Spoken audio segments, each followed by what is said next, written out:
Hi guys, welcome back sa panibagong video. So for today's video, so it's October guys, huling week na ngayon ng October. So I decided na this following days ng October ay magkakaroon tayo ng Halloween special guys. So since na ang ating content is all about school vlog, i-connect ko itong content na to ngayon. So, i-kukwento ko sa inyo ang mga horror stories ng PNA Jasmine. So, yung ano dito guys, so, di ba, alam naman natin na kapag about sa school is sinasabi na dating libingan daw yan, dating sementeryo. So, hindi natin sure guys. So, we have 5 na stories dito. So, this is their experience guys. Ito ay kanilang sariling karanasan lang. And the thumbnail pala na itong video na to ay galing sa PNH Restaurant. So, maraming salamat. So, ayan. So, ikukwento ko sa inyo ang first story natin, which is Terror Girl sa second floor. I don't know kung anong building to. So, building ng I'm not sure kung building ng Marquez building to sa namin, sa school namin. So, kwento na natin simulan na natin. So, I'm trying my best na ilahad sa inyo, ibigay sa inyo yung experience nila guys. So, hindi ko na sasabihin dito yung pangalan, syempre, para it's their privacy na hindi malaman ang kanilang names, syempre. So, kwento na natin guys. So, let's go. So, ang Terror Girl sa second floor. This about year 2006 to 2007 pa po. First year high school pa ako. Well known na nga ang municipal sa creepy na mga nangyayari rin dyan. Like sa main, pero para sa akin, Marquez Building po ang may pinaka nakakatakot. Merong isang event sa school nung araw na yon, di ko tanda kung anong papasok. Kung ano papasok ako nun pang umaga ako, mga around 4:30 AM. 4:30 AM or 5 nakarating ako. Pagdating ko po ng Marquez Building, as in, noon po talaga, walang kailaw-ilaw po talaga. Doon, yung vibes pa lang niya, pag nasa ground floor ka, pag titignan mo yung building is nakakaakit na ng balahibo or tawag doon, anong tawag doon sa tumitindig yung balahibo niya. So, it's their experience guys, it's their karanasan. So, tinatry kong ilahad sa inyo. So, ituloy na natin. Ginawa ko noon, naghintay lang ako mga ilang minuto para may kasabay akong classmate ko para pumunta sa room namin. Ang ginawa namin doon, kami sa bakal na stairs, umakyat, hindi sa main, kasi creepy doon sa main na hagdan, second floor. So, it's kinda kinikilabutan na mga kunti. Ang room namin noon, pag akyat mo dun sa bakal na hagdan, pagdating mo sa second floor, ang unang mga pinto doon is mga CR na di nagagamit kasi tambakan pa noon yun na mga sirang upuan. So, yun guys. So, hindi ko pala na sa inyo, laging yung dating PNH's main is yung ibang CR doon is tambakan ng mga upuan. So, ito, tuloy na natin. Tapos next doon, room na namin, nung papalapit na kami ng classmate ko, unti-unting lumalamig nun.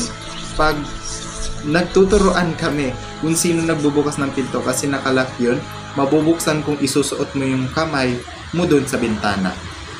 Kaya ginawa ko na lang, nagmatapang ako. Tapos na akong nag-reach nung doorknob, para mabuksan, bigla akong kinilabutan nun at inalis ko kaagad ang kamay ko na sinuot ko sa loob kasi meron parang humahawak sa kamay ko na malamig. Pero trinay namin ulit na mabuksan. So, I'm gonna, guys, papalian ko sa inyo. Yung, alam niyo yung may bintana, kasi, ang bintana ng is, merong kapag binuksan mo yung bintana na yun, may parang butas siya para pwede dun isuksok yung kamay mo para maabot mo yung pinto. So, sana ma-imagine nyo guys. So, tapos, kapag naabot mo yung pinto, pwede mabuksan kasi yun. So, trinay niyang buksan, tapos, inabot yung doorknob, tapos, bigla niyang tinanggal kasi para may humawak daw sa kanya. Okay? Yun yung nandito. Then, yung nakapasok na kami, inopen namin yung mga ilaw at isa-isa nang dumating mga classmates namin, kwento namin sa teachers namin yung nangyari, tapos nagkwento siya na dati raw may student doon sa scene na yun na nagpakamatay raw. So, it's guys so hindi ko pinopromote dito yung suicide. It's their kwento daw to ng isang teacher na hindi ko to guys nagpakamatay. Kasi nga na-depressed dahil raw sa dahilan na di nakapagpasa dahil marami nga siyang bagsak na subject. Tapos mga around 12 or 1 PM, di pa kami umuwi kasi almost start na ng event. Kaya yung iba nanood, yung iba naman nagstay sa room namin. Nasa ground floor kami nung time na yon, bigla namin narinig sa room namin na may natili, kaya bumalik agad kaming lahat ng mga classmates sa room namin. Pagdating namin sa room, yung 4 naming classmate na babae na natira doon, naiyak at takot ang sabi nila habang nagpipicture sila. May sumama doon sa picture na babae na sa part ng mukha niya is blurred, pero makikita mo na nakatoga siya. Kinilabutan ako. Kumanin ako. Sorry sa guys, tinatry kong sa inyo, diwanag sa inyo yung kwento, ibigay yung tamang guys. Sana maintindihan niyo. Pinakita sa aming lahat, pati sa teacher namin, kaya ang sabi ng teacher namin, ang dudaw raw niya nun, yung babae na nakwento sa amin ng teacher namin, simula nung araw na yun, may instance na talaga na merong nagpaparamdam sometimes. Makikita siya pag dungaw mo sa bintana sa likod ng Marquez. May maliit kasi na space doon sa ground floor na lote na may sirang CR. Yan po actually naming experience sa municipal. Nung high school pa kami, lalo lumang-luma pa noon ng municipal. Kung pwede pa.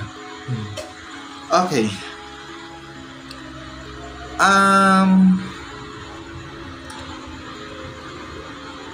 It's their experience so it's kinda kinilabutan ako. Slight na kinilabutan ako.